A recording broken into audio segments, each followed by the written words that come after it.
Page 25, Three Blind Mice.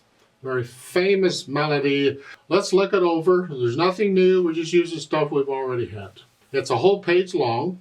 Treble and bass clef, 1 sharp in the key signature, we're in the key of G major, and 3/4 time signature again. I'm going to kind of take this both hands together because most of the work is in the right hand. The left hand just gets these dotted half notes. Remember, a dotted half note's the same as 3/4 notes? Just memorize it. That way, if you know what a quarter note gets, then this gets 3 of them. This 3 beats, it's the whole measure. So we're starting out in the left hand here. That puts your hand in this position, big surprise. And the right hand comes in on the 3rd line. You're here, and you're here. So we're still in this position. Imagine that. So it's 1, 2, 3, 1, 2, 3, 1, 2, 3, tie, 2, 3. Remember the tied notes? You hang on to them. Let's go down the 3rd line. It's 1, 2, 3, 1, 2, 3, 1, 2, 3, tie. Oh boy, this is fun. Let's go over to the 3rd line, the last 3 measures. Well, the last 4 measures, where the left hand plays that and it's tied, and then the right hand plays 3. These are together, and then here. Remember the F sharp's in the key signature. Then here, for the 4th line, and then here, and then here, last line, and then here, and then here again. You get the idea? So go through and put the hands together, and then go through the hard parts there and take out any hesitations. And again, you should be able to play this without looking at the keyboard. And by the way, I don't mention in all the videos, but on these pieces, at the end of the last line, make that double bar, make it a thin and thick bar. So lighten that last bar out so it's a thick bar. It should be a thin and thick bar, not 2 thin bars. Now, once you have the notes and all, and the no hesitations and things, then we think about the interpretation.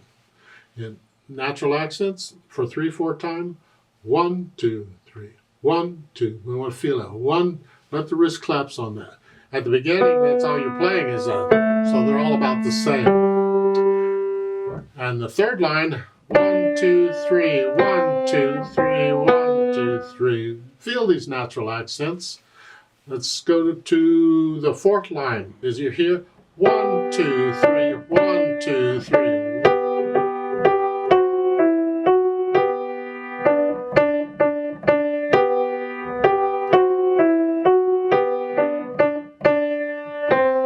One, 2, 3. I want to feel these. I exaggerate them so you can hear them better, but really you just want to feel them. Then the phrasing, or you can follow the words. The first 2 lines, it's all one phrase. Lift up, lift up, lift up, lift up. See, you're lifting up according to where the words are going. In the 4th line, it's lift up. And in the 4th line, last measure. Knife has a period. Can you lift up the... Can you do that? So the last 2 measures of the 4th line.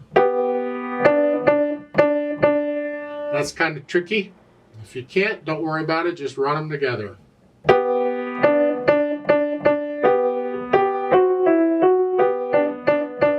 And the last line in the 4th measure, lift up there. So put in the phrasing as best you can. And then, of course, bring out the melody. It's wherever the words are, that's melody. It's liable to either hand, but like in the 3rd line, the last 2 measures, the melody's in the right hand. This left hand needs to be soft. Let the left hand be soft there, and then later on, you get the melody. There you're a little louder. So the right hand, when it plays, is always melody in this piece. The left hand may or may not be. So sometimes you'll play it out, sometimes you'll play it very softly. As far as the speed goes, it has to be accurate. don't go faster than accurate, but this is generally felt in 1, 1, 1, 1, 2, 3, 1, 2. It's fairly quick, but that makes these quarter notes a little quick, so you may want to slow it down for that.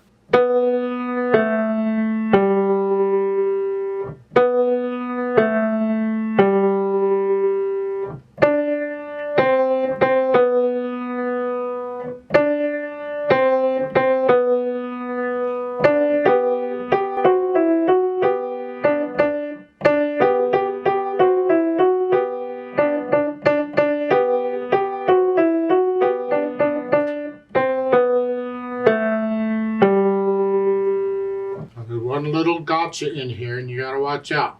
A gotcha is a spot that'll get you if you're not careful.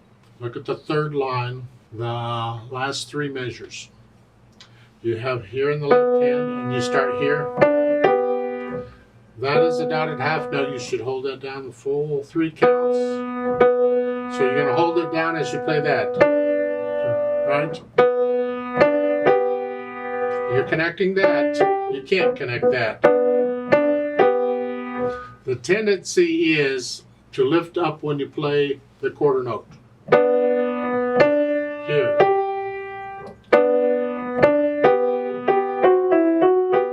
That's the tendency. But it's important that you learn to play the music exactly as written first. And then later, if you're interpreting it, if you choose to make adjustments, little depending on the kind of music it is, you can get away with it.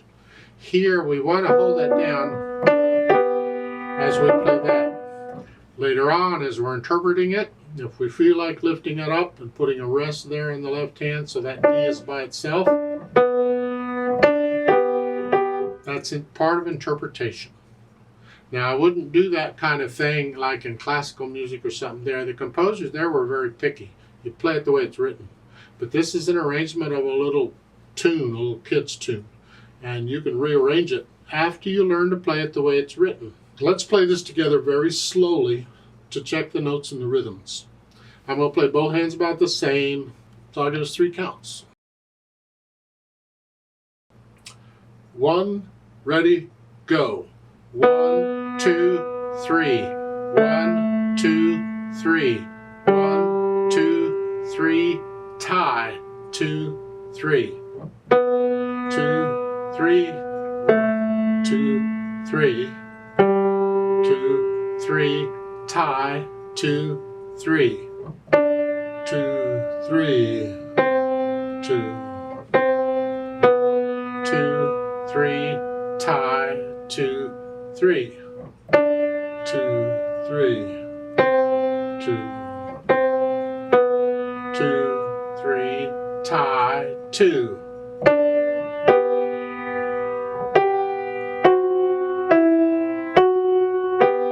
2.